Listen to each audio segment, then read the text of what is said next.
तो कहानी के शुरू होते ही हम एक कपल को देखते हैं, एरिन और फ्रैंकलिन। इनकी शादी को लगभग 50 साल गुजर गए थे और ये आज भी बहुत खुश थे। फ्रैंकलिन नोटिस करता है कि एरिन यानी उसकी वाइफ आज खाना नहीं खा रही और ये देखकर वो परेशान हो गया क्योंकि उसे लग रहा था कि एरिन की तबीयत खराब है। इस टाइम पर एरिन उससे तारों को देखने की ख्वाहिश करती है और ये लोग बाहर निकलने के बजाय एक बेसमेंट में चले जाते हैं। ऐसा लग रहा था कि जैसे ये बेसमेंट इन्होंने सभी लोगों से छुपा कर रखी हो। काफी सारी चीजें हटाने के बाद इन्होंने इस बेसमेंट का दरवाजा खोला। इन लोगों ने नीचे बेसमेंट में उतरकर एक लंबी टनल को पार किया और फिर पहुंच गए एक अजीब से कमरे में। इस कमरे में आते ही इन्होंने कुछ दबाया और ऊपर की तरफ से हमें तेज रोशनी आती दिखाई दी। कमरे की जमीन जोर से हिली और ये लोग किसी अजीब सी जगह पर पहुंच गए। ऐसा लग रहा था कि वो कमरा कोई टेलीपोर्टर था। इस टाइम ये लोग एक ऑब्जर्वेशन डेक पे थे जहाँ पर एक ग्लास लगा था और ग्लास के दूसरी तरफ इन्हें बहुत ही खूबसूरत नजारा दिखाई दे रहा था। चमकते हुए सितारे और सभी दूसरे प्लैनेट्स। ऐसा लग रहा था कि जैसे ये खला में हो या किसी दूसरे प्लैनेट पर आ गए हों। कुछ ही देर बाद फ्रैंकलिन एरिन से कहता है अब हमें वापस चलना चाहिए, लेकिन एरिन यहाँ पे कुछ वक्त और गुजारना चाहती थी। जिस पर फ्रैंकलिन उससे कहता है पूरा 1 साल हो गया है हमें इस जगह को डिस्कवर किए और जब से तुमने यहाँ पर आना शुरू किया है कुछ ज्यादा ही दिल लगने लग गया है तुम्हारा। आजकल तो बहुत ज्यादा आने लगी हो इधर तुम, और जब भी हम यहाँ आते हैं ऐसा कुछ नया नहीं होता। पता नहीं क्यों फिर भी तुम रोज आने की यहाँ जिद क्यों करती हो। फ्रैंकलिन का ख्याल था कि अब इन्हें इस जगह के बारे में दूसरों को बता देना चाहिए, लेकिन एरिन को लगता था कि इन्हें इस मिस्टीरियस जगह के बारे में खुद ही पता चलाना चाहिए। आखिर वो टेलीपोर्टर था क्या और ये कौन सी जगह थी जहाँ ये लोग टेलीपोर्ट होकर आ जाया करते थे। अब उसी टेलीपोर्टर से ये लोग दोबारा अपने बेसमेंट में आ जाते हैं और अपने बैकयार्ड से निकलकर रात के इस वक्त जब ये लोग अपने घर जा रहे थे तो ये इनके नेबर ने भी नोटिस कर लिया। सुबह होने पर फ्रैंकलिन और एरिन अपने रूटीन चेकअप के लिए चले जाते हैं, जबकि उनका नेबर बैरन जो उनके ऊपर नजर रखे हुए था वो अपनी वाइफ से कहता है मुझे लग रहा है ये दोनों कुछ छुपा रहे हैं। रात भी ये लोग गार्डन में थे, पता नहीं ऐसा क्या है इनके गार्डन में जो हर रोज रात को ये वहाँ चले जाते हैं। बैरन की वाइफ थक चुकी थी अपने हस्बैंड की ऐसी बातों से, कहती है बस भी करो यार, दूसरों पे नजर रखना, कभी अपने घर के बारे में भी सोचा करो। यहाँ पर इन्हीं की बातों से हमें पता चलता है कि बैरन शहर का काउंसिल बनने के लिए एक कैंपेन चला रहा है और उसकी वाइफ ये बात जानती है कि वो ये काम नहीं कर पाएगा, यानी वो काउंसिल नहीं बन पाएगा। अब सीन कट होकर एरिन को हम डॉक्टर के पास देखते हैं जहाँ पर डॉक्टर एरिन से नॉर्मल क्वेश्चनिंग कर रही थी कि आप आजकल डाइट कैसे ले रही हैं, एक्सरसाइज कर रही हैं या नहीं, और आपकी फिजिकल थेरेपी कैसी जा रही है। डॉक्टर नोटिस करते हैं कि एरिन इन सब का जवाब देने से अवॉइड कर रही थी। इसका मतलब था कि सब ठीक नहीं है, इसी वजह से उसकी तबीयत और बिगड़ती जा रही है। जिस पर अब डॉक्टर एरिन को सजेस्ट करती हैं कि आपको एक केयर टेकर रख लेनी चाहिए क्योंकि फ्रैंकलिन अब अकेले आपकी सारी जिम्मेदारी नहीं उठा सकते। जब तक एरिन का चेकअप हो रहा था फ्रैंकलिन अपनी ग्रैंड डॉटर से मिलने गया था जिसका नाम है डेनिस। डेनिस उन दोनों को लेकर बहुत ज्यादा परेशान थी क्योंकि उनके नेबर यानी बैरन ने सोशल मीडिया के जरिए उसे बताया था कि हर रोज रात को ये दोनों कहीं चले जाते हैं। इस टाइम डेनिस उससे कहती है अगर हो सके तो आप लोगों को घर शिफ्ट कर लें, लेकिन इस चीज के लिए भी फ्रैंकलिन नहीं मानता। यहाँ पर एरिन एक केयर होम आती है अपनी पुरानी फ्रेंड से मिलने के लिए जिसे एमनीसिया था, यानी भूलने की बीमारी थी। एरिन ने अपनी इस दोस्त को टेलीपोर्टर के बारे में बताया था लेकिन वो तो भूल चुकी थी इस सारी किस्से के बारे में। इसी केयर होम में एरिन को चंद्रा नाम की एक केयर टेकर भी मिलती है। खैर फ्रैंकलिन और एरिन रात में काफी देर से घर पहुंचते हैं और इनकी गैर मौजूदगी में बैरन जो कि इनका नेबर है वो उनके बैकयार्ड में घुस चुका था, ये पता चलाने के लिए कि हर रोज वो ओल्ड कपल वहाँ क्यों जाया करता था। यहाँ पर घर आने के बाद एरिन भी फ्रैंकलिन से कहती है कि अगर मैं मर गई तो तुम फौरन इस घर को सेल कर देना। आज शायद खुद भी एरिन की दिमागी हालत सही नहीं थी। वो आधी रात में उठती है और फ्रैंकलिन के लिए एक लेटर लिखती है जिसके बाद वो अपनी खुफिया बेसमेंट में चली गई। आज उसने फैसला कर ही लिया था कि वो बाहर की दुनिया देखेगी जिसे वो हमेशा ग्लास के पीछे से ही देखा करती थी। इससे पहले कि वो वहाँ का खुफिया दरवाजा खोलती उसे अपने पीछे टनल के अंदर एक लड़का सिसकता दिखाई देता है। उसकी हालत काफी अजीब हो रही थी। डर गई एरिन इससे पूछती भी है कौन हो तुम, लेकिन ये लड़का कोई जवाब नहीं देता। सुबह का वक्त भी हो चुका था। फ्रैंकलिन एरिन को सारी जगह देख रहा था। जब वो उसे नहीं मिली तो उसने बाहर गार्डन में देखा, वहाँ पर एरिन उसे कांपती कांपती नजर आई। वो डरी हुई लग रही थी। फ्रैंकलिन उठाकर उसे अंदर लेकर आया। तब एरिन ने उसे बताया कि मैंने उस टनल के अंदर एक जिंदा इंसान को देखा है। फ्रैंकलिन को उसकी बात भी यकीन नहीं आ रहा था। वो खुद चेक करने के लिए टनल में गया जहाँ वाकई ही उसे वो लड़का मिल भी गया। फ्रैंकलिन ने जैसे ही उसे हाथ लगाया तो फ्रैंकलिन के हाथ खून से भर गए। फ्रैंकलिन इस लड़के को उठाकर अपने घर में ले आया और यहाँ आकर जब इन दोनों ने लड़के के जख्म की पट्टी करना चाहिए तो इन्हें उसके जिस्म पर कोई जख्म दिखा ही नहीं। फ्रैंकलिन को लगा ये बस एक आम इंसान है और शायद शराबी है, शराब पीकर छुपने के लिए यहाँ कहीं आ गया होगा। लेकिन एरिन उससे कहती है बिलीव करो ये मुझे ऑब्जर्वेशन डेस्क से ही मिला है। फ्रैंकलिन अब इस आदमी के बारे में पुलिस को इन्फॉर्म करने वाला था, लेकिन तब एरिन उसे रोकती है और कहती है सुनो, हो सकता है कि इस अजनबी का ताल्लुक उसी मिस्ट्री से हो, उसी टेलीपोर्टर से हो जो हमें टेलीपोर्ट करके एक दूसरी दुनिया में ले जाता है। हमें पुलिस को इसके बारे में नहीं बताना चाहिए, इसीलिए ये दोनों अब इस आदमी को उठाकर ऊपर एक कमरे में ले जाते हैं। इतनी देर में पुलिस भी आ जाती है क्योंकि फ्रैंकलिन तो पुलिस को पहले ही रिपोर्ट कर चुका था। अब पुलिस के आने पर फ्रैंकलिन बहाना लगाता है कि वो आदमी भाग गया, लेकिन ऑफिसर तो फिर भी घर की तलाशी लेना चाहता था।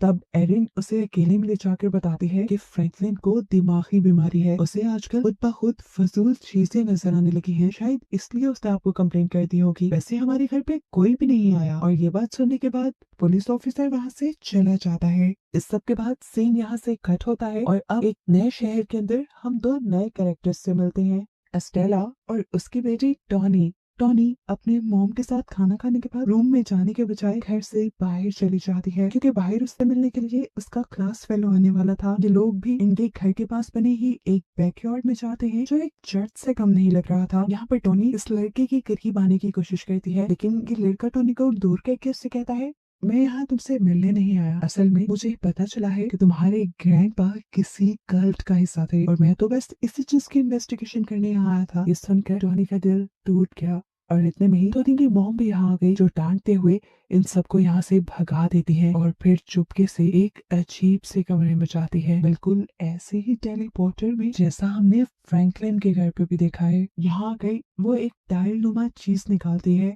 और देखती है कि उसमें घूमता हुआ और वही पे सलामत है कि नहीं, और ये देखने के बाद वो वहां से चली गई। अगले सुबह उठने पर एस्टेला को टोनी घर पर नहीं मिली। वो घबरा कर उसे ढूंढने के लिए निकली तो उसे पता चला कि टोनी तो घर से भागने की कोशिश कर रही थी। वो उसे बहुत मुश्किलों से मनाकर एक कैफे पे ले गई जहाँ पर टोनी ने एस्टेला को बताया कि वो थक चुकी है इस बोर जिंदगी से, ना वो यहाँ पर दोस्त बना सकती है, ना ही उसकी मॉम ने उसे कहीं जाने की परमिशन दी हुई है। वो अपनी जिंदगी को एंजॉय करना चाहती है। इसके जवाब में एस्टेला कहती है मैं जानती हूँ ये सब करना काफी मुश्किल है, लोगों से दूर रहना, अपने अपने में रहना, ऐसे काम करना भी बहुत मुश्किल हो जाता है, लेकिन ये सब हमारी मजबूरी है क्योंकि हमारी पूरी फैमिली एक मिशन पे है, हमें इस चैपल की हिफाजत करनी है। पहले तुम्हारे ग्रैंडपा ये काम करते थे, अब मैं करती हूँ और वक्त आने पे ये तुम्हें भी करना पड़ेगा। अभी वो यही बात कर रही थी कि उसके मोबाइल पर एक अलर्ट आया कि उसके चैपल में कोई घुस आया है। तेजी में ये लोग घर पहुंचे तो चैपल का दरवाजा भी खुला हुआ था, लेकिन वहाँ कोई नहीं था। एस्टेला अब हाथ में गन पकड़े घर की तरफ बढ़ी क्योंकि जो कोई भी था वो अब तक घर में घुस चुका होगा। वहाँ जाने पर उसे पता चलता है ये तो कॉर्नेलियस था, उनका ही जानने वाला जो चैपल के बारे में भी सारी हकीकत जानता था। वो यहाँ आकर स्टेला से पहला सवाल यही कहता है कि क्या तुम टोनी को ट्रेन कर भी रही हो कि नहीं। यहाँ पर हम देखते हैं कि एरिन और फ्रैंकलिन को उस अनजान आदमी के पास से जो बैग मिला था ये लोग उसकी तलाशी ले रहे थे, जिसमें कुछ गोल्ड कॉइन्स, एक टैबलेट की तरह की कोई चीज और एक बुक थी। बुक के अंदर एक फोटो भी थी जिसके नीचे गैब्रियल लिखा हुआ था। यही काम करते हुए उन्हें उस अनजान आदमी के कमरे से आवाजें आने लगती हैं। वो देखते हैं कि ये लड़का यहाँ से भागने की कोशिश कर रहा था, लेकिन जब एरिन ने उसे टच किया और उसे महसूस हुआ कि उस लड़के को बुखार है तो वो उसे दोबारा बेड पर लिटा देती है। एरिन अब उसके लिए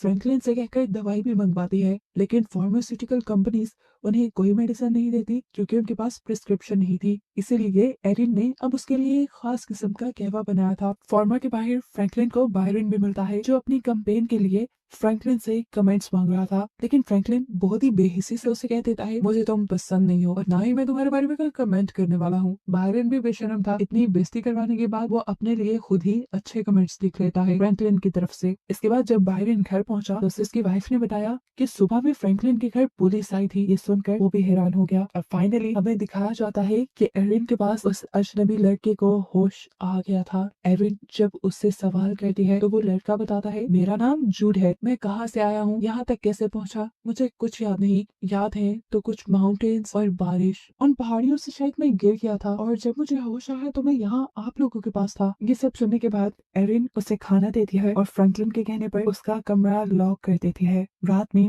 वो लड़का झूठ उठा और उसने बड़े ही तरीके से अपने कमरे का लॉक खोल लिया। चुपके से वो किचन में जाकर एक नाइफ लेता है और उसे छुपाकर वॉशरूम में ले आता है। यहाँ पर उसने छुरी की मदद से अपनी टांग पर छोटा सा कट लगाया और टांग के अंदर से एक चमकता हुआ कैप्सूल बाहर निकाला, जिसे वो यही सिंक में फेंक कर चला जाता है। इधर हम एस्टेला और टोनी को देखते हैं, जिसे कॉर्नेलियस ने एक नया मिशन सौंपा था, एक आदमी को ढूंढने का। वो इस मिशन पे एस्टेला को टोनी को भी साथ ले जाने को कहता है और ये भी बोलता है कि उसे प्रो डिस्को भी चलाना सिखाओ, क्योंकि आगे चल के सारा काम टोनी को ही देखना था। लेकिन एस्टेला भी इस चीज के लिए तैयार नहीं थी। कॉर्नेलियस के वहां से जाने के बाद टोनी एस्टेला से पूछते हैं, प्रो डिस्को क्या है मॉम? एस्टेला बस छोटा सा जवाब देती है कि वो एक रास्ता है।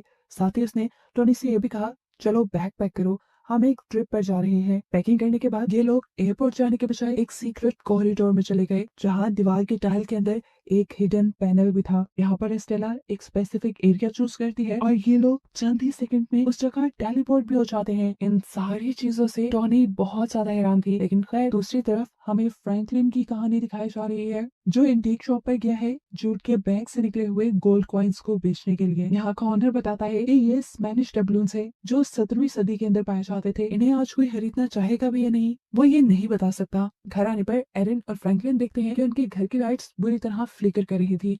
उन्हें लगा कि इस सब के पीछे झूठ होगा, लेकिन झूठ तो अपने कमरे में था। ये लोग अब झूठ को बाहर घुमाने फिराने का फैसला करते हैं, लेकिन कार का सफर करते ही झूठ को वॉमिटिंग होना शुरू हो गई। इन सारी अजीबोगरीब चीजों से अब फ्रैंकलिन काफी ज्यादा थक गया था। उसने अब फैसला किया कि वो झूठ को अपने साथ नहीं रखेगा। इसलिए वो झूठ को सुबह सुबह अपनी कार में बिठाकर एक बस स्टेशन ले जाता है और कुछ पैसे देते हुए से कहता है कि दूर चले जाओ हमारी जिंदगी से। झूठ ने यहाँ उसे कोई जवाब नहीं दिया, पैसे पकड़े और कार से निकल गया। इससे पहले कि वो किसी बस में बैठ जाता, फ्रैंकलिन के दिमाग में कोई सोच आई और उसने आवाज देकर झूठ को रोक लिया। घर पर हम देखते हैं कि एरिन झूठ के ही कमरे की तलाशी ले रही थी, जहाँ उसे एक जार के अंदर एक अजीब चमकता हुआ स्फीयर मिला। वो हैरान थी, ये चीज क्या हो सकती है। इसे चेक करने के लिए वो जब सोफे पर बैठकर उस चीज को टेबल पर रखती है तो हैरान कुन तौर पर उसके नीचे से टेबल ही गायब हो जाता है। अभी वो इन्हीं सब चीजों को लेकर हैरान थी कि उसने देखा कि उसके घर उसकी ग्रैंड डॉटर डिनीज आ गई है, जिससे जल्दी से वो ये स्फीयर छुपा लेती है। लेकिन फिर भी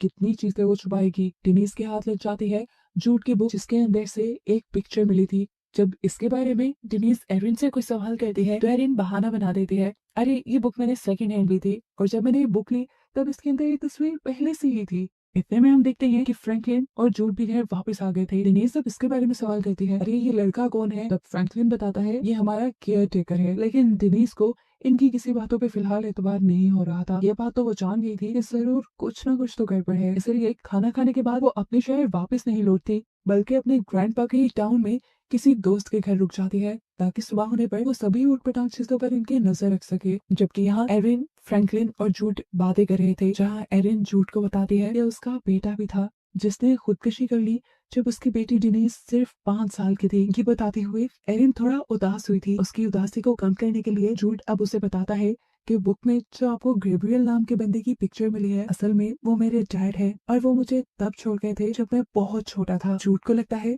कि उसे यहाँ पर स्पेशली भेजा गया है अपने डैड को ढूंढने के लिए। एरिन कहती है, अगर ऐसी ही बात है तो मैं उसे ढूंढने में तुम्हारी मदद जरूर करूंगी। यहाँ बाथरूम में दिखाया जाता है कि फ्रैंकलिन को उनसे सनी हुई वही छुरी नजर आई जिससे जूट ने अपनी टांग पे कट लगाया हुआ था।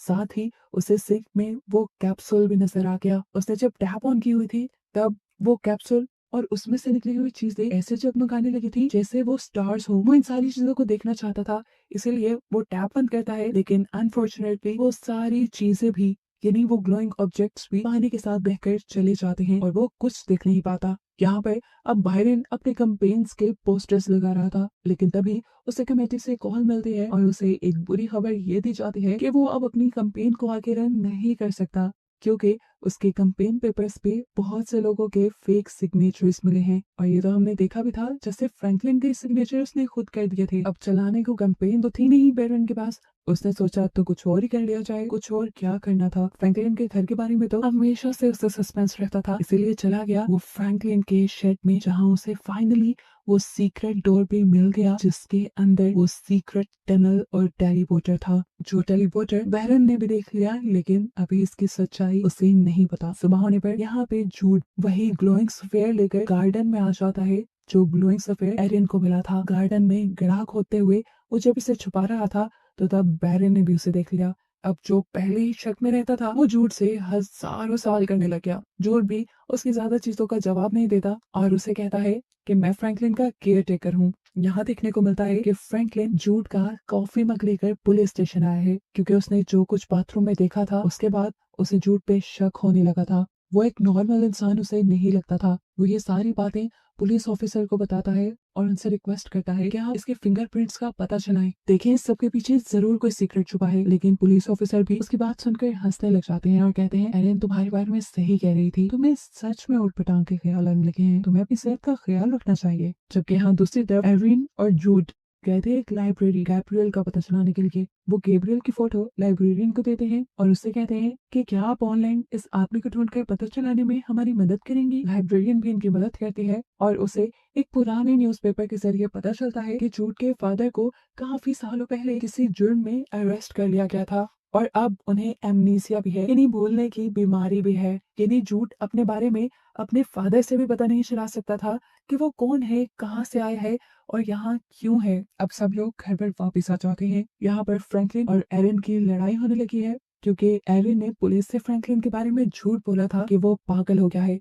लेकिन एरिन इस सब का कोई जवाब नहीं देती। तब फ्रैंकलिन कहता है देखो एरिन, समझने की कोशिश करो, वो इंसान कभी हमारे बेटे की जगह नहीं ले सकता, हमारा बेटा मर चुका है। लेकिन एरिन उसकी किसी बात को सुनने को तैयार नहीं थी। गुस्से में फ्रैंकलिन अपना गुस्सा कंट्रोल करने के लिए कार ये लॉन्ग ड्राइव पे निकल जाता है, जहाँ रास्ते में उसने जाते हुए देखा कि बायरन यानी उसका नेबर अपने सारे कैंपेन साइंस जला रहा था। फाइनली अब हम दोबारा देख पाते हैं एस्टेला और निक को, जो यूएस के अंदर एक खास आदमी के पास गए हैं। वो आदमी इनके दिए गए खास कोड को सर्च करके इन्हें एक स्पेसिफिक एरिया बताता है, जहाँ पर इन्हें वो इंसान मिल सकता था जिसकी इन्हें तलाश थी। लेकिन इतने बड़े शहर के अंदर एक इंसान को ढूंढना बिल्कुल आसान नहीं था। इसीलिए ये लड़का जो अभी इनकी मदद कर रहा था, वो भी अपनी एक खास वैन के जरिए इनके साथ जाने का डिसाइड करता है, क्योंकि अपनी वैन के जरिए वो उस इंसान को ट्रैक कर सकता था। उसकी बस में सफर करते हुए टोनी नोटिस करती है कि उसकी इस बस के अंदर बहुत सारी गन और चीजें भी हैं। यहाँ एरिन और फ्रैंकलिन के घर पर हम चंद्रा नामी नर्स से मिलते हैं। चंद्रा वही नर्स थी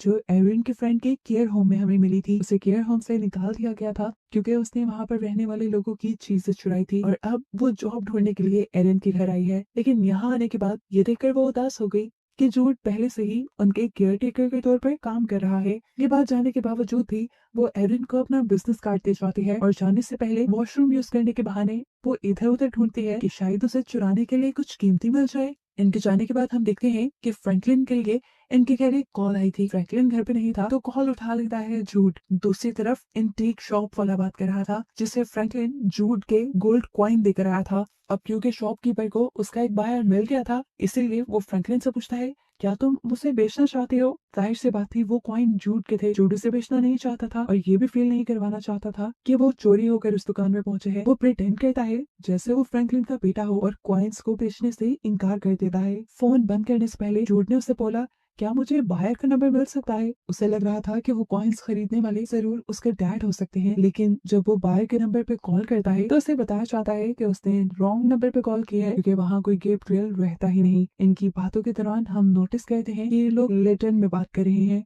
और कुछ बातें तो ऐसी भी हैं जो ऑस्ट्रेलिया और कॉर्नेलियस के दरमियान भी हुई थी। फोन कट जाता है और रात भी हो जाती है। रात होने पर जब जूड अपना टैबलेट पूरे घर में तलाश करता है तो वो उसे कहीं नहीं मिल रहा था और तब उसे लगा कि जरूर चंद्रा ही उसे चोरी करके ले गई होगी। इसीलिए वो एरिन से चंद्रा का बिजनेस कार्ड लिए उसे ढूंढने के लिए निकल जाता है। अब क्योंकि रास्ते उसे यहाँ के पता नहीं थे, चंद्रा को तो ढूंढ नहीं पाया, लेकिन एक बार में चला गया जहाँ पर डिनीस भी थी। यहाँ डिनीस के साथ वो काफी एंजॉय करता है और थोड़ी ही देर में शहर के रंग में भी ढल जाता है। फाइनली अब तो उसने स्टेज पे परफॉर्म करने का भी डिसाइड कर लिया था। वो जब लैटिन में एक स्लो सॉन्ग गाता है तो सारे एकदम उसे देखने लग जाते हैं। किसी को समझ नहीं आ रहा था वो गा क्या रहा है, लेकिन वो बहुत खूबसूरत गा रहा था जिसे सब एंजॉय कर रहे थे। और फिर गाना खत्म करने के बाद जब उसने सबको देखा तो उसे अपना आप बहुत वियर्ड लगने लगा, अजीब लगने लगा। इसीलिए डेनिस की नजर से बचते हुए वो बाहर से चला गया। यहाँ पर गेमिंग जोन में हमें दिखाया जाता है कि फ्रैंकलिन और बायरन दोनों स्नूकर खेल रहे थे। तब बायरन फ्रैंकलिन से कहता है, अच्छा नहीं किया तुमने मेरे साथ अथॉरिटीज को मेरी कंप्लेन करके। फ्रैंकलिन कहता है, मैंने कौन सी कंप्लेन की तुम्हारी? बायरन भी हैरान था, क्या तुमने वो कंप्लेन नहीं की मेरी तुम्हारे झूठे सिग्नेचर करने वाली? जिस पर फ्रैंकलिन उसकी गलतफहमी दूर कर देता है, अरे नहीं, मैंने ऐसी कोई कंप्लेन नहीं की। यही बातों ही बातों में इन दोनों के दरमियान काफी अच्छी बॉन्डिंग हो जाती है। पहले जो ये दुश्मनों की तरह रहते थे, अब इनके दिल से वो दूर हट रही थी। यहीं पर ये काफी ज्यादा ड्रिंक भी करते हैं और ड्रिंक करने के बाद बायरन फ्रैंकलिन को बता देता है कि मैंने तुम्हारे शेड के अंदर वो सीक्रेट डोर और सीक्रेट टनल देख ली थी। फ्रैंकलिन कोई अजीब रिस्पॉन्स नहीं देता, ऐसा भी नहीं फील करवाता कि जैसे वो उसे छुपाना चाह रहा था। वो बल्कि उससे कहता है, अगर तुम उसे और भी देखना चाहो तो मैं तुम्हें दिखाने के लिए राजी हूँ। एरिन के घर पर ना तो अभी तक जूड वापस आया था और ना ही फ्रैंकलिन। रात काफी हो गई थी, उसे भी खौफ आने लगा, इसीलिए अपनी कार निकालते हुए वो उन दोनों को ढूंढने के लिए शहर में निकल गई। अब जैसे ही वो घर से निकली, फ्रैंकलिन तो वापस आ गया बायरन के साथ और उसको घर पे ना देखते हुए वो बायरन को ले गया शेड के अंदर, जहाँ पे वो टेलीपोर्टर था। टेलीपोर्टर में जाने के बाद वहां पहले तो कुछ भी नहीं हुआ, जिससे बायरन को लगने लगा किसी पागल या संगी इंसान ने अपनी एंजॉयमेंट के लिए ये सब बनाया होगा।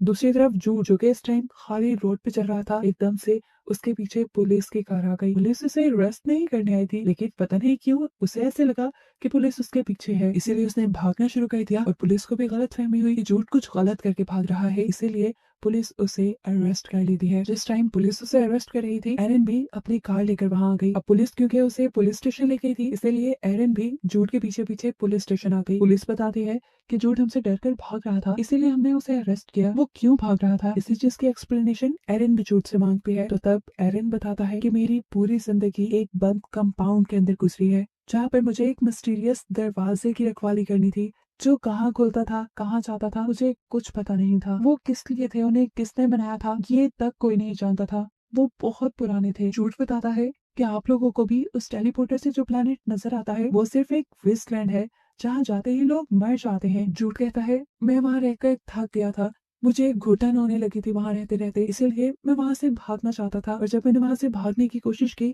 तो मुझे तब एक गार्ड ने रोकना चाहा, जिसके पेट पे मैं बार बार स्टैब करके वहां से भाग आया। इसीलिए तो जिस दिन जूड एरिन और फ्रैंकलिन को मिला था उसके जिस्म पे खून लगा था। जूड बताता है कि अगर मेरी ऑर्गेनाइजेशन के किसी भी इंसान ने मुझे ढूंढ लिया तो वो मुझे फौरन ही मार देंगे, लेकिन जूड को मरना नहीं था, उसका एक मिशन था। उसे लगता था उसके डैड भी इसी दरवाजे से भाग कर आए हैं, इसीलिए वो भी अब अपने डैड यानी गैब्रियल को ढूंढना चाहता था। और पुलिस से डरकर वो सिर्फ इसलिए भागा था क्योंकि उसे लग रहा था पुलिस उसकी ऑर्गेनाइजेशन के साथ मिली हुई होगी। इतनी नई बातें तो पुलिस को भी नहीं पता थी, इसीलिए एरिन पुलिस वालों को अपनी मीठी मीठी बातों में भिला फुसला कर जूड को छुड़वा लेती है। यहाँ दिखाया जाता है कि टोनी और एस्टेला अपने साथी के साथ एक वीरान जगह पे रुके हैं, जहाँ पे एक बहुत बड़ा सा ट्रांसमिशन टावर भी है। इसी ट्रांसमिशन टावर को हैक करने के लिए उनका साथी उसके ऊपर चढ़ रहा था। काफी क्रेजी था ये सब, लेकिन फिर भी एस्टेला टोनी से कहते हैं, तुम ऐसी किसी भी चीज की पिक्चर सोशल मीडिया पर अपलोड नहीं करोगी। अभी एस्टेला के साथी ने अपना काम यहाँ पे पूरा किया नहीं था कि यूटिलिटी वर्कर यहाँ आ गया जिसने उन दोनों को देख लिया। ऐसे में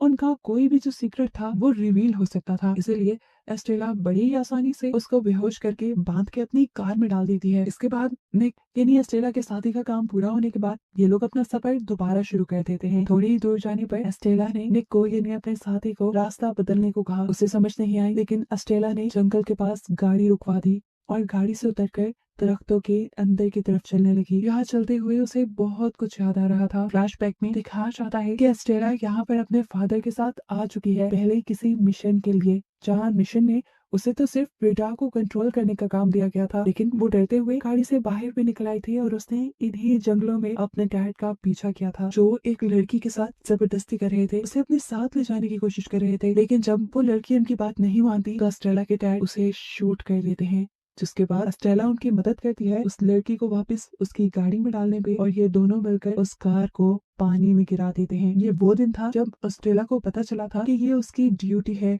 किसी सीक्रेट चीज की हिफाजत करना और उसके लिए कुछ भी कर जाना एस्टेला की ड्यूटी थी, और अब आने वाले दिनों में यही ड्यूटी तो टोनी को भी संभालनी थी। इसीलिए हम देखते हैं कि निक टोनी को गन चलाने सिखा रहा है। यही बातों ही बातों में निक टोनी को ये भी बताता है कि वो उसके डैड के बारे में जानता है, जिसके बारे में एस्टेला ने टोनी को कभी नहीं बताया था। सीन कट होकर हम दोबारा एरिन और फ्रैंकलिन को देखते हैं जो डॉक्टर के पास गए हैं। इस मर्तबा डॉक्टर एरिन की प्रोग्रेस से काफी खुश है क्योंकि उसकी तबीयत में काफी सुधार आया है, और ये सब हो रहा था जूड की वजह से, जिसने एरिन को उसके मरे हुए बेटे के सदमे से बाहर निकालने में मदद दी थी। जिस टाइम पर फ्रैंकलिन और एरिन हॉस्पिटल थे, उनके पीछे से टेनिस उनके घर पे आ जाती है और मिलती है जूड से। वो जूड से बुक में मिली हुई पिक्चर के बारे में सवाल करती है क्योंकि वो जानती थी वो पिक्चर जूड की ही है, जिस पर जूड जवाब देता है, तो मेरी फैमिली के बारे में जानना चाहती हो ना? मेरी फैमिली एक कल्ट है। ऑब्वियस सी बात है, डेनिस तो क्या जूड ये बात किसी को भी बता देता तो कोई भी उस पर यकीन न करता। घर आने पर फ्रैंकलिन बेरिन को एक कैमरा देकर आता है। इस कैमरा के अंदर उस टाइम की फोटोज थी जब ये लोग टेलीपोर्टर के जरिए किसी दूसरी जगह गए थे। उसे कहता है नहीं था ना तुम्हें मेरी बात पे यकीन, इन पिक्चर्स को डेवलप करो और सारी सच्चाई देख लो। इसके बाद एरिन और जूड जाते हैं चंद्रा के घर क्योंकि जूड को लग रहा था कि चंद्रा ने ही जरूर उसका टैबलेट चुराया है। एरिन यहाँ पर उसे बातों में लगाती है और जूड को मौका मिल जाता है उसके घर की तलाशी लेने का, जहाँ उसे अपने टैबलेट के साथ साथ एक नेकलेस भी मिलता है जिसके अंदर वैसी ही डिवाइस लगी हुई थी जो डिवाइस जूड ने अपनी टांग से निकाली थी। और उसने जिस बात होकर चंद्रा से पूछा बताओ किसका है ये, यहाँ पर इन लोगों को ये भी पता चल गया था कि चंद्रा ने अपने पेशेंट से बहुत सारी चीजें चुराई थी। एरिन चंद्रा से कहती है देखो मैं इस बात को सीक्रेट रखूंगी, किसी को नहीं बताऊंगी कि तुमने चोरियां की है, अगर तुम ये बता दो कि तुम्हें ये नेकलेस कहाँ से मिला है और ये नेकलेस किसका है। लेकिन चंद्रा यहाँ पर उसे कोई जवाब नहीं देती, इसीलिए जूड और एरिन वहां से चले जाते हैं और जूड गाड़ी में बैठकर एरिन को बताता है ये कैप्सूल एक तरह का ट्रैकर है जो हमारे अंदर लगाया जाता है, इसीलिए मैंने इस ट्रैकर को निकाल दिया था, जबकि वो टैबलेट वो एक की है उस खास दरवाजे की जिसकी ये लोग हिफाजत करते हैं और जिसके बारे में अभी तक ज्यादा कुछ बताया भी नहीं गया। यहाँ हम देखते हैं कि बायरन फ्रैंकलिन के दिए गए कैमरे की फोटोज डेवलप कर लेता है और सारी सच्चाई जान जाता है कि वो लोग सच में उस टेलीपोर्टर के जरिए किसी ऑब्जर्वेशन डेक में किसी दूसरे प्लैनेट पर चले जाते हैं। उसे इस बात पे बिल्कुल यकीन नहीं आ रहा था। वो फौरन इंटरनेट पर बैठकर इन चीजों के बारे में सर्च करना शुरू करता है, जहाँ उसे बहुत सी थ्योरीज मिल तो जाती है टेलीपोर्टेशन के बारे में, लेकिन किसी पे भी यकीन करना मुश्किल था। और अपनी रिसर्च करते हुए उसे फाइनली एक इम्पॉसिबल डोर नामी थ्योरी के बारे में पता चलता है, जिस थ्योरी के मुताबिक इम्पॉसिबल डोर को आर्जेंटीन नामी एक बंदे ने 17वीं सदी में बनाया था। यहाँ जब फ्रैंकलिन अपने घर आया तो उसने शेड का डोर खुला पाया। अंदर जाकर उसने देखा कि बायरन उस मिस्टीरियस दरवाजे के ऊपर काम कर रहा था जिसके जरिए ये लोग हमेशा टेलीपोर्ट हो गए कहीं और पहुंच जाया करते थे, लेकिन अभी तक वो इस दरवाजे को खोलने में कामयाब नहीं हो पाया। तब फ्रैंकलिन यहाँ पर आकर उसकी मदद करता है और दीवार में से एक खून से सनी हुई टाइल को बाहर निकालता है। हमें रिवील हुआ कि इसके अंदर एक कंट्रोल पैनल लगा हुआ था, बिल्कुल वैसा ही जैसा स्टेला के घर भी था, लेकिन इसके अंदर वो स्फेयर नहीं था जो स्फेयर एस्टेला के कंट्रोल पैनल में लगा हुआ था। और फ्रैंकलिन को लग रहा था जरूर उस स्फेयर के गायब होने के पीछे जूड ही है, जूड ने ही उसे चुराया होगा।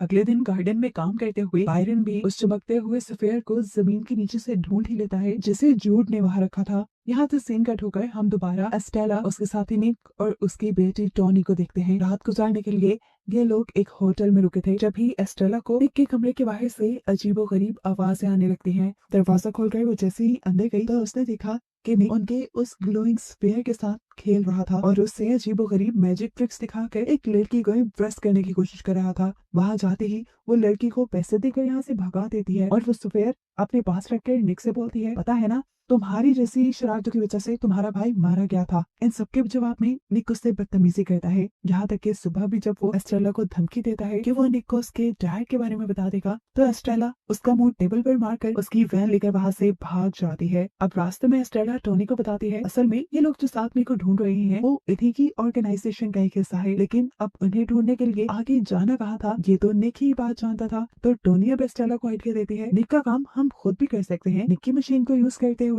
सीन कट होकर हम जूड को देखते हैं जो डेविस के साथ एक आदमी के पास आया था, क्योंकि ये चंद्रा का बताया हुआ ओल्ड मैन था जिससे उसने वो ट्रैकर वाला कैप्सूल लॉकेट चुराया था। जूड को लगता था कि वो नेकलेस उसके डैड का होगा और जरूर वो इस नेकलेस की मदद से अपने डैड का पता चलवा लेगा। लेकिन उस आदमी के घर जाकर तो पता चला कि वो लॉकेट उस आदमी के भी डैड का था, जो कि एक ट्रक ड्राइवर थे। एक दिन ट्रक चलाते हुए किसी अनजान आदमी ने उनसे मदद मांगी, उन्होंने लिफ्ट भी दे दी और फिर उस अनजान आदमी ने अपने टांग को काट कर उसके अंदर से ये कैप्सूल निकाल कर इस ट्रक में छोड़ दिया और फिर वो भाग गया। ये सुनकर जूड की सारी उम्मीदें खत्म हो गई थी कि अब वो अपने डैड गैब्रियल को कैसे ढूंढेगा, क्योंकि ट्रैकर तो वो एक अनजान ट्रक में उतार कर छोड़ गए थे। घर पर फ्रैंकलिन को बायरन एक स्फेयर दिखाता है। ये वही स्फेयर था जो उस कंट्रोल पैनल के अंदर रखना था। बायरन तो बहुत एक्साइटेड था इसे ट्राई करने के लिए, लेकिन फ्रैंकलिन नहीं। फ्रैंकलिन उससे कहता है तुम अकेले ही इसे ट्राई कर लो। इसीलिए बायरन खुद ही शर्ट के अंदर चला जाता है वो सफेयर उस कंट्रोल पैनल में डालने के लिए। लेकिन सफेयर को कंट्रोल पैनल में डालने के बाद भी वहाँ कुछ नहीं होता। यहाँ पुलिस स्टेशन में जूड की काफी सारी इलीगल एक्टिविटीज की पुलिस को रिपोर्ट मिली थी। हालांकि हम जब से जूड को देख रहे हैं तब से तो उसने ऐसा कोई गलत काम नहीं किया। अब पुलिस ऑफिसर एरिन के घर जाते हैं जूड को अरेस्ट करने के लिए। एरिन भी ये सब देखकर हैरान थी। जूड को बचाने के लिए वो ऑफिसर से झूठ बोल देती है कि कल रात उसने शराब पी थी, इस वजह से मैंने उसे जॉब से निकाल दिया। पुलिस ऑफिसर के जाते ही यहाँ पर जूड और डेनीज आ जाते हैं। यहाँ पर जूड एरिन को बताता है कि मुझे सालों पहले की अपने डैड की एक लोकेशन पता चली है, हो भी सकता है कि मेरे डैड मुझे मिल जाए। यहाँ पर एरिन अब उसे ये भी बताती है कि तुम्हें ढूंढते हुए पुलिस ऑफिसर्स भी आए थे, क्योंकि तुम्हारे खिलाफ बहुत सी क्रिमिनल एक्टिविटीज रिपोर्ट की गई हैं, जिन्हें देखकर जूड हैरान हो जाता है और एरिन को बताता है कि ये जरूर मेरी ऑर्गेनाइजेशन का काम है, क्योंकि वो मुझे पकड़ना चाहते हैं, वो चाहे पुलिस के जरिए हो या किसी भी और जरिए। ये सब बताने के बाद जूड अब डेनिस और एरिन के साथ अपने डैड की तलाश में चला जाता है, जबकि घर पर फ्रैंकलिन को एक कॉल आती है उन्हीं सिक्कों को खरीदने के बारे में जो जूड के चुरा कर वो एक एंटीक शॉप पे ले गया था। इस मर्तबा उन कॉइन्स को खरीदने के लिए एक बायर आया था जो पोटेंशियली उसे खरीदना भी चाहता था और ये भी जानना चाहता था कि आखिर इतने रेयर कॉइन्स फ्रैंकलिन को मिले कहाँ से। इस चीज का जवाब तो फ्रैंकलिन के पास था नहीं, इसलिए नर्वस होकर उसने फोन काट दिया। ठीक इसी टाइम पर बायरन भी उसे बुलाने के लिए आ गया, क्योंकि वो उसे बताना चाहता था उसने टेलीपोर्टर के साथ एक जनरेटर लगा दिया था। वो ऑर्ब उस दिन इसलिए नहीं चला था क्योंकि उसके अंदर पावर कम थी। जैसे ही वो इस ऑर्ब को जनरेटर से एनर्जी देता है, एकदम से एक बहुत बड़ी शॉकवेव पूरे एरिया से गुजरती है। हर जगह की लाइट्स फ्लिकर करने लग जाती हैं, कुत्ते भी भौंकना शुरू हो जाते हैं, कार के अलार्म भी बजने लगे। यहाँ तक कि एस्टेला और टॉनी जिस ट्रक के अंदर थे उस ट्रक में भी ये शॉक वेव फील की गई थी। खैर यहाँ दिखाया जाता है कि फाइनली अब उस टेलीपोर्टर के जरिए फ्रैंकलिन और बायरन उस ऑब्जर्वेशन डेक के अंदर पहुंच चुके हैं, जहाँ पर फ्रैंकलिन और एरिन कई मर्तबा आए हैं। बायरन ये सब अपनी आंखों से देखकर हैरान था, सामने का नजारा बहुत खूबसूरत था। फ्रैंकलिन यहाँ बैरन से कहता है कभी भी मेरे अंदर इतनी हिम्मत नहीं आई कि मैं इस ऑब्जर्वेशन डेक से बाहर ही चला जाऊं, लेकिन अब मैंने सोच लिया है कि मैं बाहर जरूर जाऊंगा। मैं पिछले कई सालों से एक स्पेस सूट बनाने की कोशिश कर रहा था, लेकिन मैं उसे आज तक बना नहीं पाया। बायरन से कहता है कोई बात नहीं, अब हम उसे मिलकर कंप्लीट करेंगे। अब इसी स्पेस सूट को कंप्लीट करने के लिए वो एक शॉप पे जाकर कुछ डाइविंग सूट की चीजें लेता है और फिर घर आकर टूल्स लेने लग जाता है। जहाँ पर उसकी वाइफ से उसका झगड़ा भी हो गया, क्योंकि काफी दिन से बैरन ना तो घर पे नजर आता था और ना ही वो घर की किसी चीज पे इंटरेस्ट ले रहा था। इनकी इन्हीं बातों के दौरान बायरन को पता चल जाता है कि काउंसिल में उसके खिलाफ रिपोर्ट करने वाली और कोई नहीं बल्कि उसकी वाइफ ही थी। यहाँ हम एस्टेला को देखते हैं जो शहर के अंदर जूड के मिसिंग पोस्टर्स लगा रही थी। ऐसा करते हुए उसे पुलिस ऑफिसर देख लेते हैं और ऐसे में एस्टेला बुरी तरह घबरा जाती है। टोनी सिचुएशन संभालने के लिए एस्टेला से लैटिन में बातें करने लगी और ऑफिसर कुछ भी ना समझ आने पर कंफ्यूज होकर वहां से चला गया और फाइनली इन दोनों की जान इस पुलिस वाले से तो बची। खैर इसके बाद ये लोग एक होटल रूम में आ जाते हैं, जहाँ टोनी सोशल मीडिया चेक करते हुए जूड की एक वीडियो देखी। ये उस टाइम की वीडियो थी जब जूड ने बाहर में गाना गाया था। ये देखते ही एस्टेला को होप मिली कि उसे जूड बस मिल ही गया है।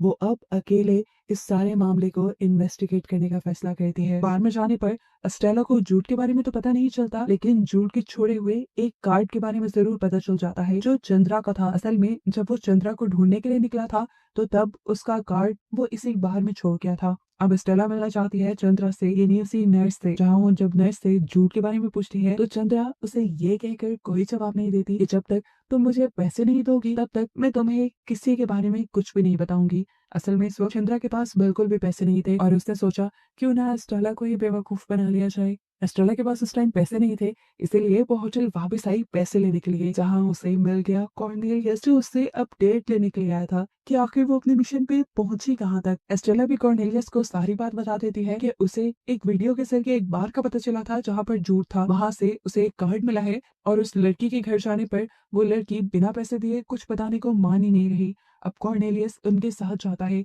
और चंद्रा को कुछ गोल्ड कॉइन्स देता है, लेकिन चंद्रा ये कहते हुए उन्हें दूसरी तरफ फेंक देती है कि मुझे क्या पता ये असल भी है कि नहीं, मुझे सिर्फ कैश अमाउंट ही चाहिए। ये सुनकर कॉर्नेलियस को भी गुस्सा आ गया और वो उसके पास जाकर उससे टॉर्चर करने लगा। उसने चंद्रा को तब तक टॉर्चर किया जब तक चंद्रा ने उसे झूठ की लोकेशन नहीं बता दी, और उसके बाद उसने चंद्रा को मार कर उसी की कार में डालकर उसकी कार को जला दिया। ये देखकर पीछे खड़ी एस्टेला और टोनी दोनों घबरा चुकी थी। खैर दूसरी तरफ अब हम जूड, एरिन और डेनिस को देखते हैं, जो उस जगह पर पहुंचे थे जिस जगह के बारे में उस आदमी ने बताया था कि ट्रक ड्राइवर ने शायद यहाँ गैब्रियल को यानी जूड के डैड को ड्रॉप किया होगा।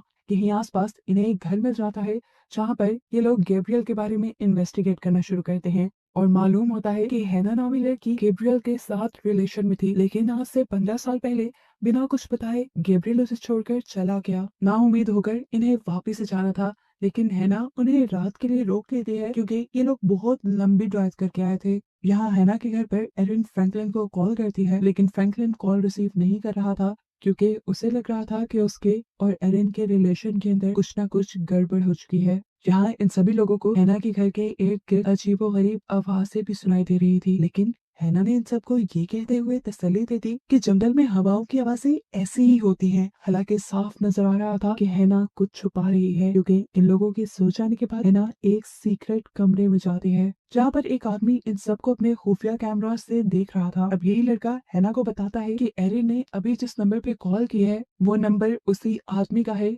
जिसने गोल्ड कॉइन्स बेचने थे। और यहाँ हमें इस बात का पता चला कि फ्रैंकलिन के पास बार बार जिस बाहर की कॉल आ रही थी उन कॉइन्स को खरीदने के लिए, वो कोई और नहीं बल्कि हैना और उसका साथी थे। यहाँ हम देखते हैं कि जूड गैब्रियल के रूम में ही सोया था जहाँ पर आज से 15 साल पहले गैब्रियल रहता होगा, और वहाँ पर गैब्रियल के पास वही बुक थी जो आज के टाइम पर जूड के पास भी थी। इस बुक के अंदर बहुत सारे नोट्स बनाए गए थे, बहुत सारी लाइंस को अंडरलाइन किया गया था। सीन कट होकर अब हम फ्रैंकलिन और बायरन को देखते हैं, जहाँ फाइनली बायरन अपना स्पेस सूट कंप्लीट कर चुका है और ये लोग अब उसी टेलीपोर्टर के जरिए ऑब्जर्वेशन डेक के अंदर भी आ गए हैं, जहाँ से दूसरी तरफ जाना इनका बस ख्वाब ही था जिसे अब ये लोग पूरा करने वाले थे। ऑब्जर्वेशन डेक से हर रात की सितारे देखा करते थे, लेकिन अब दिन का वक्त था। बायरन फ्रैंकलिन को भी अपने साथ बाहर जाने को कहता है, लेकिन फ्रैंकलिन ये कहते हुए मना कर देता है कि काफी सालों से एरिन यहाँ जाने की जिद कर रही थी और ऐसा नहीं हो सकता कि मैं उसके बगैर यहाँ चला जाऊँ। अब इस ऑब्जर्वेशन डेक के बाहर जाने के बाद आयरन बहुत ज्यादा खुश था,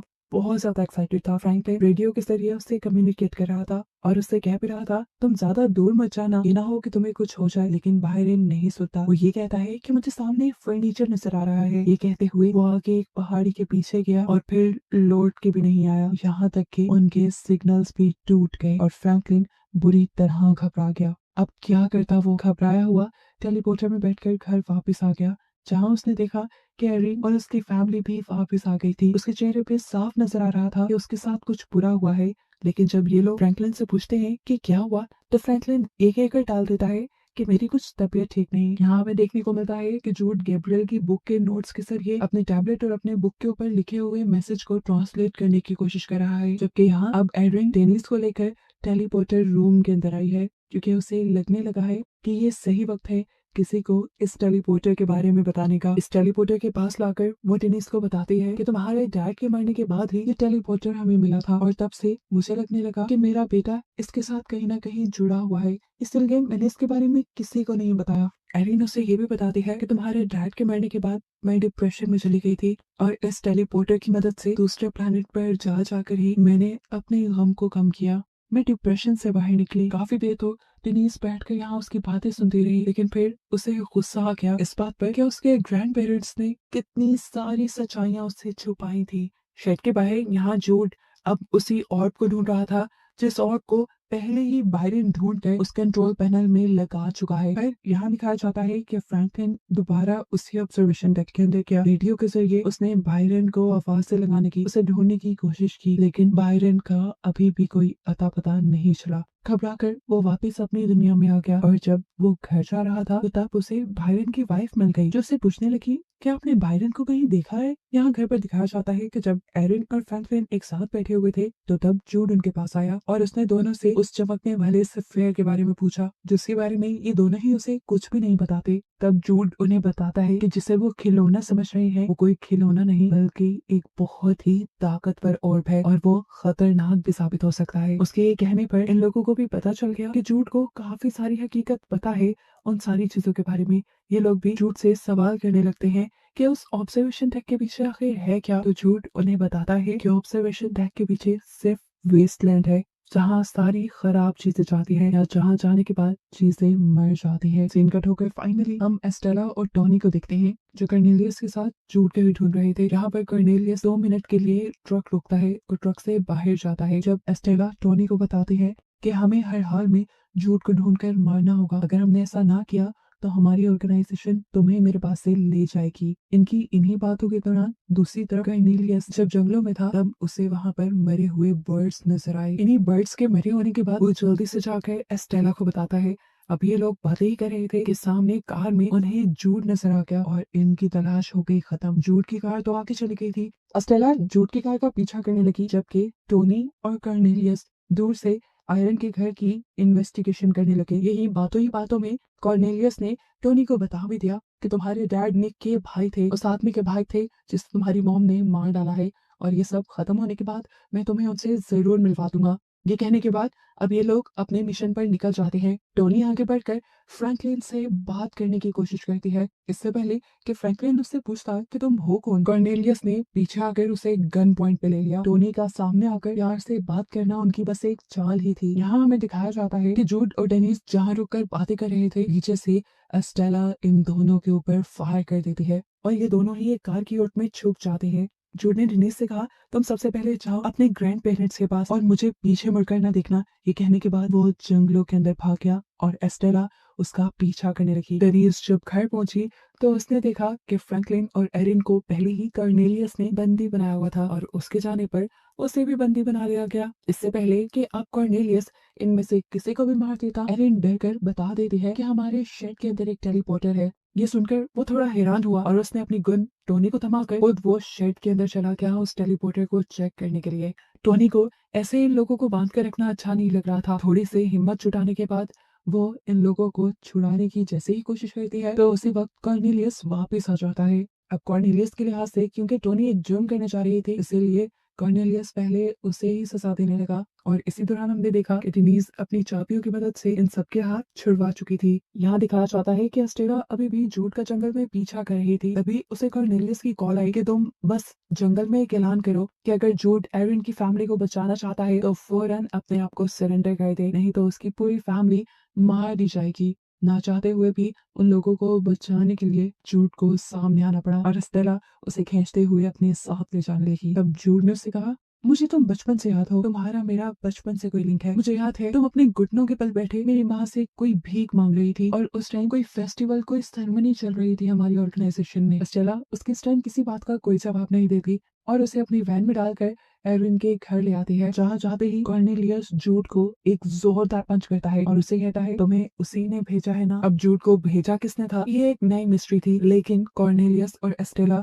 अब उसे मारने वाले थे। वो उसे मारना क्यों चाहते हैं ये भी एक मिस्ट्री ही है। अब कॉर्नेलियस जूड को मारना चाहता था और उसके पीछे क्या रीजन थी ये भी मिस्ट्री है। इससे पहले कि वो जूड को मार देता फ्रैंकलिन यहाँ खड़ा होकर जूड को बचाने के लिए उसके सामने आ जाता है, लेकिन एक बूढ़ा इंसान उसकी ताकत के आगे क्या था। उसने तो फ्रैंकलिन को एकदम से झटका देकर दूर गिरा दिया। ये देखकर एरिन को गुस्सा आया और उसने वहां से कोई चीज उठाकर कॉर्नेलियस के सर पे दे मारी जिससे वो वहीं गिर गया। एस्टेला ने उसकी गन संभाल ली और वो बोली कि अब इसके बाद किसी बेकसूर की मौत नहीं होगी। ये कहने के बाद उसने अपनी टीजर गन से कॉर्नेलियस को बेहोश कर दिया और फिर बांध कर अपनी वैन में डाल दिया। ये काम करने के बाद उसने आयरन और फ्रैंकलिन को बताया था कि वो और टोनी अब लंबे सफर में निकलेंगे, इन्हें अपने टेलीपोर्टर से वापस अपने घर जाना था। यहाँ जूड उससे पूछता है कि तुम अकेली जाओगे, तुम्हें डर नहीं लगेगा, तुम्हारी जान को भी खतरा है। जिस पर एस्टेला कहती है अब मुझे कोई डर नहीं, क्योंकि किसी भी बुरी घड़ी में ये कॉर्नेलियस ही मेरे काम आने वाला है। खैर ये लोग अब अपने सफर के लिए निकल जाते हैं। अब ये लोग ड्राइव ही कर रहे थे कि जोर से किसी ने पीछे से इनकी वैन को आकर हिट किया। इन्हें लगा कि नॉर्मली किसी से गलती हो गई थी, लेकिन ऐसा नहीं था,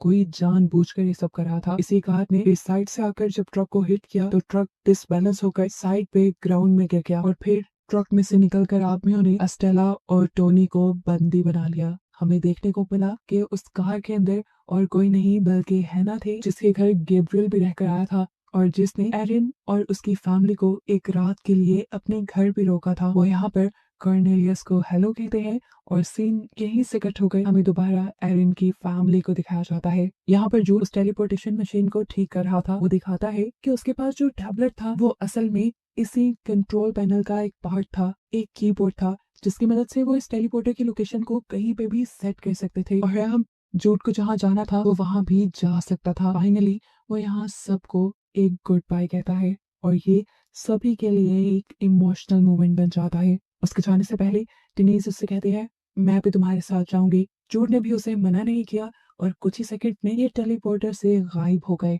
जब इन्हें दिखाया गया तो ये लोग बैंकॉक की एक फैंसी सी बिल्डिंग में थे। अब सीन कट होकर फाइनली दोबारा हम एरिन और फ्रैंकलिन को देखते हैं। फाइनली एरिन से कन्फेस कर लेता है कि उसने स्पेस सूट बना लिया है, जिसके चलते ये लोग अब उस ऑब्जर्वेशन डेक के दूसरी तरफ जा सकते हैं। ये कहने के बाद वो एरिन को ये सच्चाई भी बता देता है कि वो सूट फ्रैंकलिन और बायरन ने मिलकर बनाया था और बायरन उस जगह पर जाकर गायब हो चुका है। अगर तो वो मर गया है तो हमें उसे वहां से वापस लाना होगा, एटलीस्ट आखिरी मर्तबा उसकी वाइफ उसे देख तो ले। यहाँ एरिन फ्रैंकलिन को सपोर्ट करती है और उसे स्पेस सूट पहनाकर ऑब्जर्वेशन डेक से बाहर भेज देती है, जहाँ थोड़ी ही दूर जाने पर फ्रैंकलिन का भी कांटेक्ट उससे खत्म हो जाता है और वो उस पहाड़ी से दूसरी तरफ गायब हो जाता है। असल में पहाड़ी की दूसरी तरफ फ्रैंकलिन देख रहा था कि एक मरा हुआ आदमी वहां पड़ा हुआ है। इस आदमी को जूड ने ही मारा था। जूड ने इन्हें बताया भी था। अभी वो यही सब सर्च कर रहा था कि एकदम से उसकी सूट में ऑक्सीजन खत्म होने लगी। उसके लिए सांस लेना मुश्किल हो गया और वो यहीं पर बेहोश हो गया। उसे लग रहा था कि अब